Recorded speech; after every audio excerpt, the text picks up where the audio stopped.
every don't walk sign. There'd be a slot machine there. Right, and these are destructive industries that prey on people's weakness. At the same time, at a state level, we face the fact that folks who embrace cannabis as an alternative method or a replacement method for pain management are forced to pay every single penny on their own, yet we surround and support outside industries who inflict opioid addiction onto the state, and we embrace them through our state-funded Medicaid, Medicare, and healthcare system. So it's the hypocrisy and let's be blunt, the sheer stupidity really know no bounds, do they?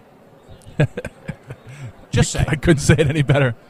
Well, I am pleased. However, let's have some fun some more though. An entire media ecostructure, if you will, has emerged in the last few years surrounding, I'll call it, lifestyles, ranging from rock and roll to politics and, of course, cannabis. And one of the prime players in that market is sitting right with me. DJ Stone is here.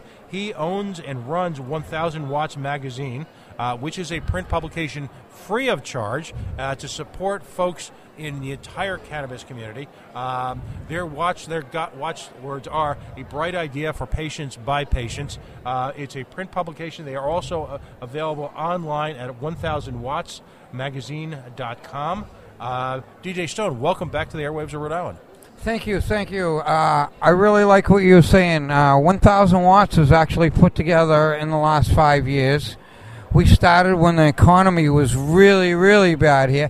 And we've put 12 people to work in the last 4.5 years of our publication.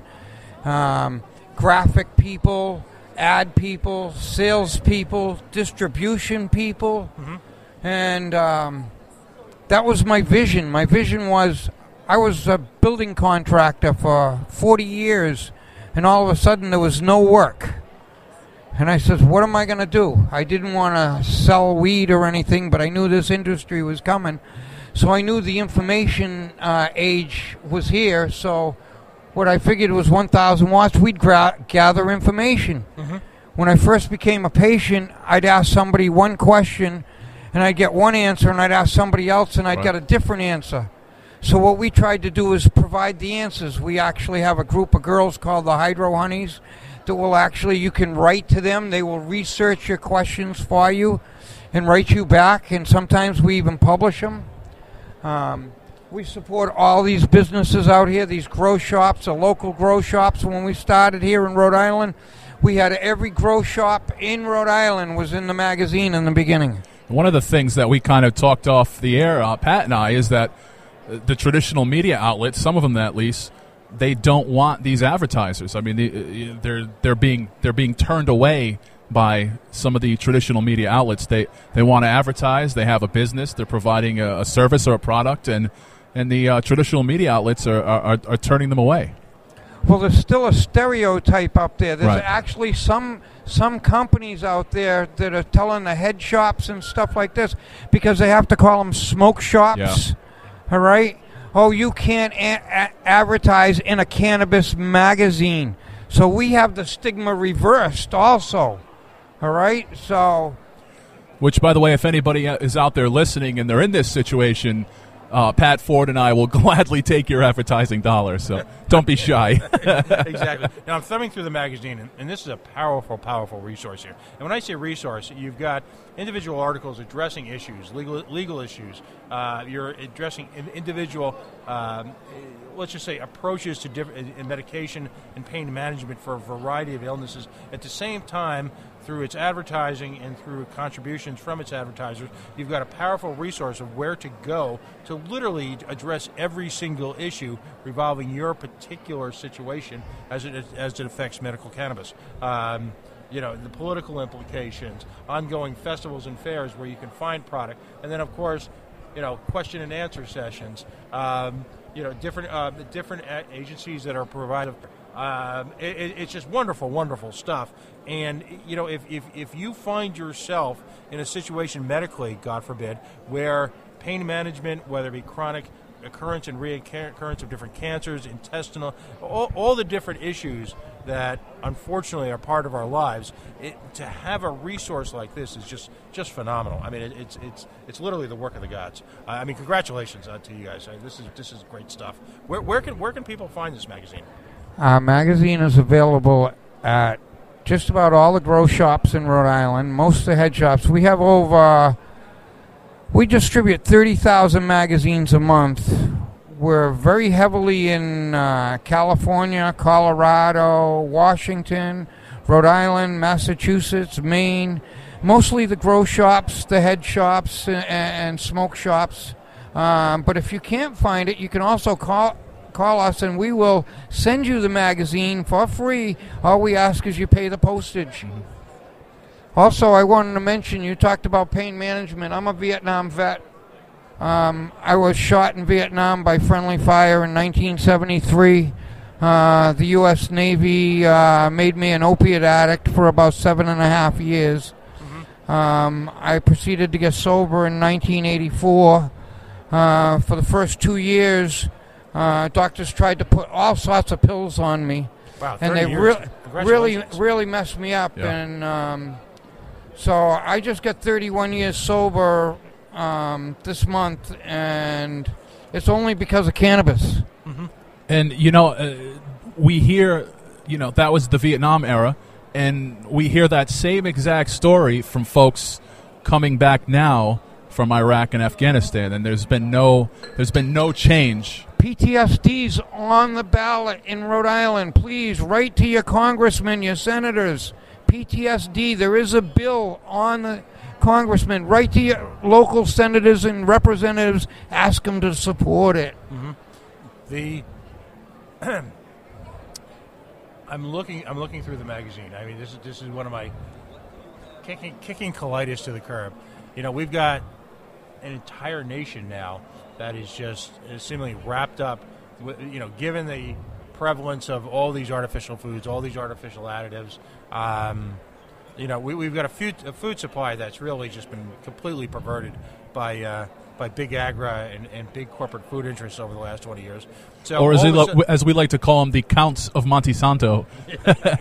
You've got folks all over the country who find themselves really the victims of this, and you've got an article here by Crew Ryan, kicking colitis to the curb.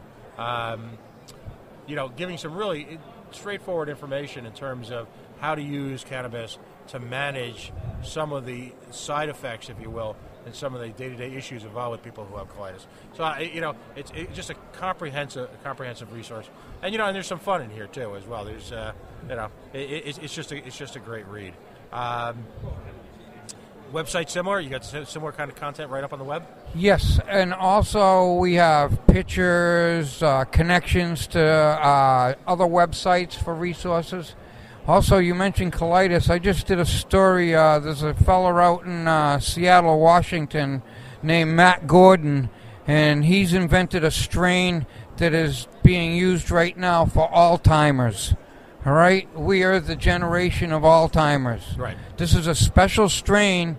It's supposed to improve memory. Now, all those people that go out and stereotype us, people that smoke cannabis and say, oh, they got short-term memory loss.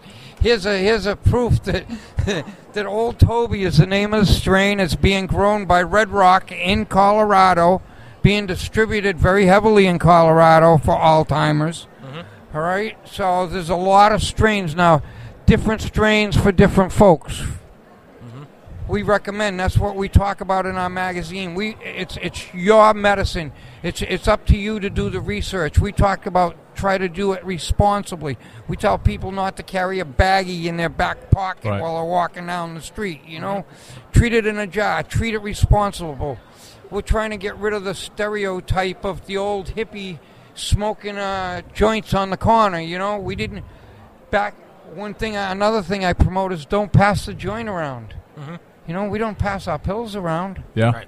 So we're trying to give cannabis the respect it deserves. That's what 1,000 Watts is really about. Teaching people this medicine's been used for over 2,500 years. All right. The Chinese have what they call 10 imperial herbs. The imperial herbs are the top of all their herbs. They have thousands and thousands, but they only have 10 imperial herbs. And cannabis is in the top 5. They've used it for many years. They use it from extracts. They extract it for skin cancer. When I first came to Rhode Island, my friend was treating his aunt, with skin cancer.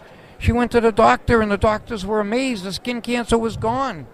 Making a salve. Nobody was smoking cannabis. They're making a salve out of the plant. Yeah. So that's what we're trying to educate people. It's not just about smoking that bag of weed anymore. Right. I love the T-shirts you guys are wearing today at the convention. Medical marijuana patients are not criminals. Do you think Rhode Island, forget about, there's 2 Rhode Islands, if you will. There's what I call the 1% of Rhode Island is political Rhode Island, the elite who think they run the state, who occupy high positions of power in both the legislature, the judiciary, the governor, people like that. And then there's us.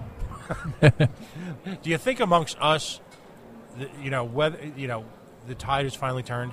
That yes. People understand it Yes. now? Every day I wear this into stores. I wear these shirts in there. I'm always having people. It starts conversation. Right. One of the girls that was working for us, she wanted to get she was trying to raise billboard money.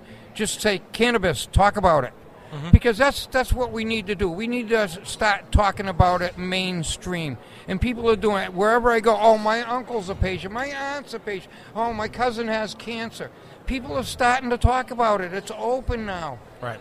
So it's... Well, and it's publications like yourself, the internet, and political forums that are run by the people where we've decided that we just no longer trust government to guide us and to be the sole purveyor of what's good for us. We realize they failed us miserably, and at this point we have to take power into our hands. We have to control our own lives, and we have to control our own destiny. And if that sounds cliched, but on day-to-day lifestyle issues like this, like medical cannabis, it's a powerful way to take control of your own life. And it's just time for Rhode Islanders to do that. Because if we wait the fuck around for these assholes to actually get some religion and do things for the sake of doing it, we're fucked. And the medical programs, we need these medical programs. We don't want full legalization until we get these medical programs in place.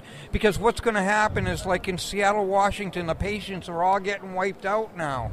They're changing all the laws because they went legalized. So there's no special care for the patients. And that's what it's all about. This is a medicine. Sure, a lot of people can use it for recreational. It's a lot safer than alcohol. But first, we got to think of the patients first. There's people out there with epilepsy that need CBD strains. So what do the people do? They go out and make fake hemp CBD and try selling it to these patients and telling them this is CBD medicine that's going to help you. Well, fake hemp CBD is not the same as cannabis CBD. Right. And it doesn't affect all the patients. Although it will help some, it's not what patients really need. Right. So there's a lot of false marketing going on out there too. So we gotta be there, and we gotta keep policing this industry too. Right. Fair enough. Well said. Well, again, I want to thank you for joining us. I've got DJ Stone here from 1000 Watts magazine.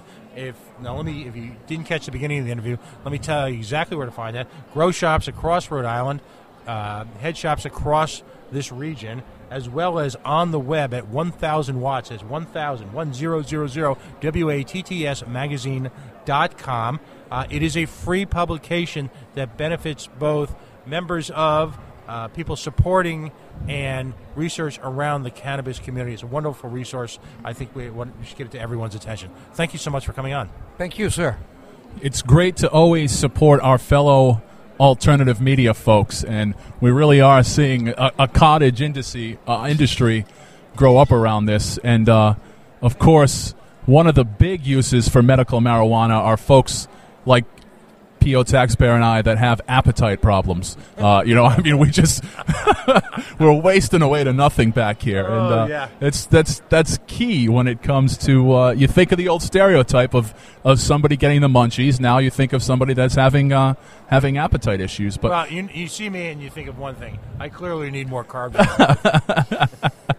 So we're going to continue now to go down to some local music. We got some more guests heading our way. We're going to try to get George Nasser from My Night Out Radio. He's a little bit shy, but I think we're going to be able to get him over here today.